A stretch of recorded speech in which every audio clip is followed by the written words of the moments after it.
Welcome back, everybody. Today is the day we're gonna try and get the 68 Firebird started. Now, this thing's supposedly been sitting since 1986, untouched. Well, the previous owner did say he tried to get it running unsuccessfully, but we're gonna try and get it done today. Now, we're gonna do the basic rundown, check the oil. I'm sure the car still has a points ignition, so I'm most likely going to clean up the points a little bit. Maybe I might have to gap them. We'll see when we cross that road. We're going to check the coil, and we're going to go through a bunch of other things. Now, hopefully the fuel pump is going to work, and if it doesn't, I have an electric one laying around that we can just sneak in there to get this thing going. But let's just stop talking and let's start digging into it. Alright, so here we have our original numbers matching Pontiac 400. And the very first thing I'm going to do before I even try and start it is I'm going to get down there. I'm not sure if you can see it, but right there is the original fuel line. We're going to get that disconnected and run that to a gas can that I got, because the fuel in the tank is just pure varnish. So let's get that done and I'll get back to you guys. Alright, so what I have done here, got a piece of 3/8 aluminum fuel line. We're going to put right in this gallon can. I got 12 volts to my coil. I got a little spark plug tester. Now I did turn it over and I got no spark, so we're going to pull the distributor cap and we're going to clean the points out. One thing about this car, interior lights work. I don't know if you hear that, but the key buzzer still works too. It's pretty cool. So let me get you guys set up and we're gonna try and clean those points up and see where we get. Alright guys, so you see here, there are points. They actually look kind of clean just from a quick glance. Looks like we got a little corrosion on the cap. We'll clean that up.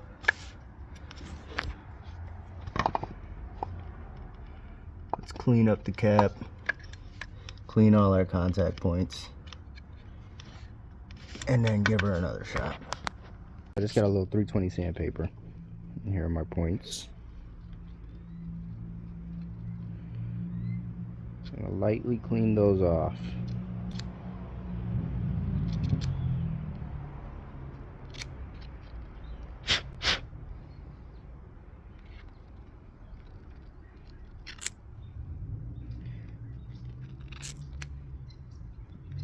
That should be good.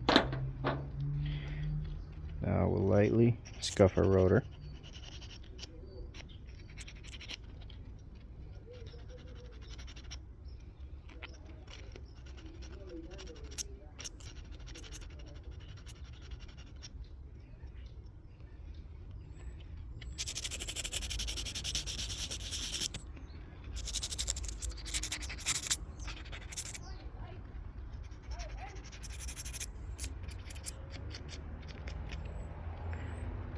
And we'll do the same thing inside the cap, and then we'll get it all back together and let's see if we got some spark.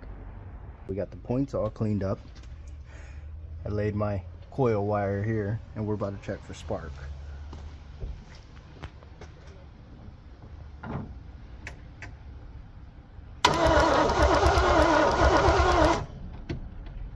And we got it. Let's get this all connected. Now we'll check and see if we got fuel, see if we get this fired up. So what I've done here was disconnect the fuel line. We're going to see if fuel comes out. If it doesn't, I have another fitting here. It's already flared out. And a fuel pump. We'll get it going like that if needed.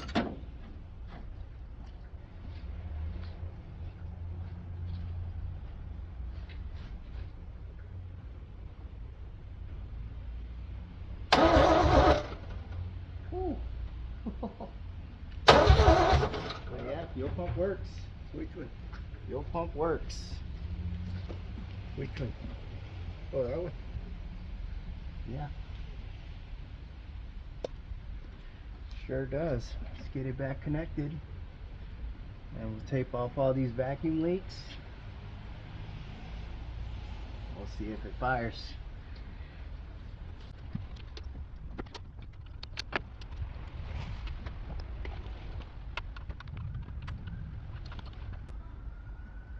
Good and tight.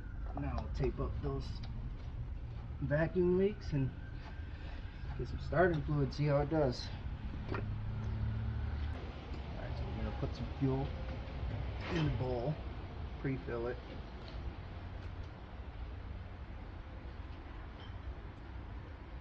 Make a mess while we do it.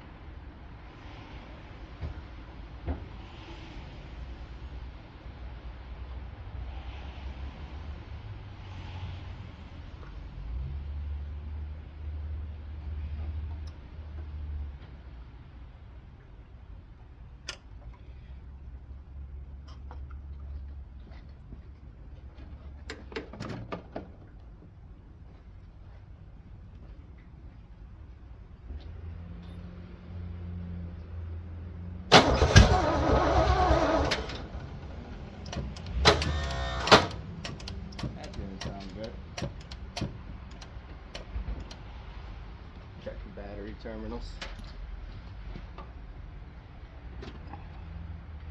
Needs new terminals.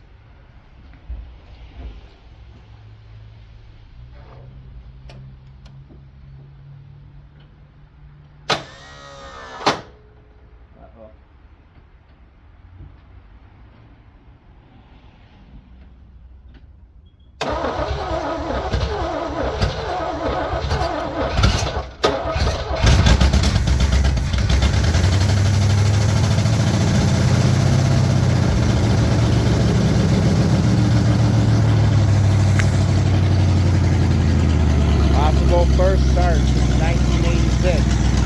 I'm actually impressed on how fast that fired up.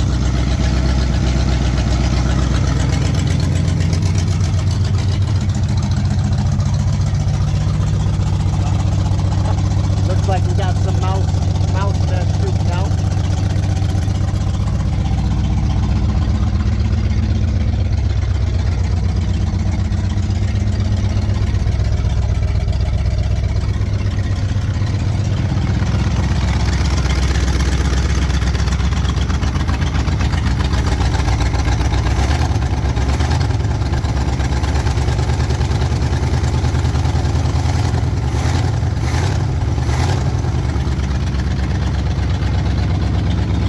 There you have it.